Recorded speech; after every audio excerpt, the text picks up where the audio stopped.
Geno Auriemma's decision to stay in women's basketball helped transform the sport.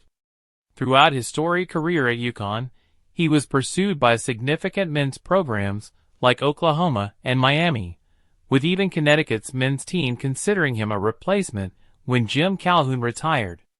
Auriemma, however, never felt the need to validate his success by coaching men.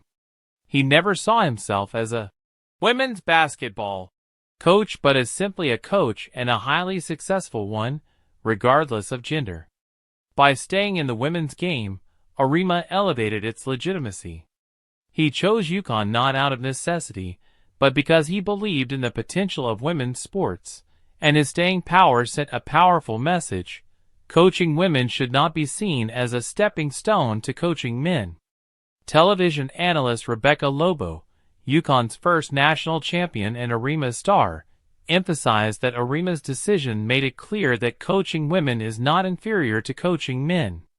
For years, men's leagues overshadowed women's sports, which had superior facilities, more resources, and higher salaries. Auriemma's commitment to building a top-tier program at UConn helped change that.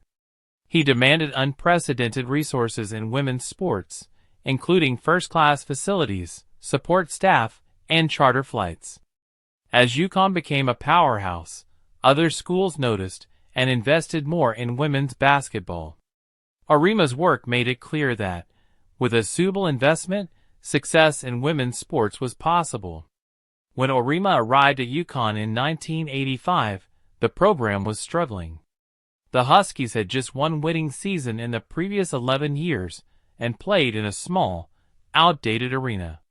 But by his second year, the program had a winning record.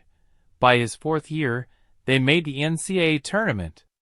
By his sixth season, UConn reached the Final Four.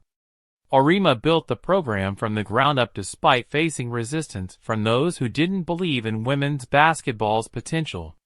His persistence led to 11 national titles, making UConn the most successful women's basketball program in history.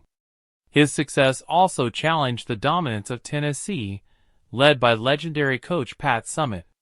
While Summitt's Tennessee program was a juggernaut, Auriemma's UConn raised the stakes and showed that women's teams could compete at the highest level with the right resources. His influence pushed athletic directors and university presidents to ask why their programs couldn't achieve similar success. It was no longer a matter of not wanting to invest in women's basketball. It became clear that to compete, they had to.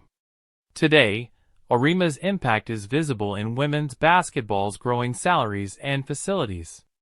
Last year, 18 women's coaches earned $1 million or more, with Auriemma among the highest paid at $3.1 million. The NCAA championship game now regularly draws more extensive viewership than the men's game, as seen with last year's finals between South Carolina and Iowa, which attracted 18.7 million viewers compared to 14.8 million for the men's game. While Auriemma's legacy is not the sole reason for the explosion in women's sports, his leadership and unwavering belief in the game helped lay the foundation for this growth. He helped turn women's basketball into a legitimate, profitable, and respected sport. As Auriemma approaches retirement, there's no doubt he's left the women's game in a much stronger position than when he started. His decision to stay has forever changed the course of women's basketball, making it a true contender in sports.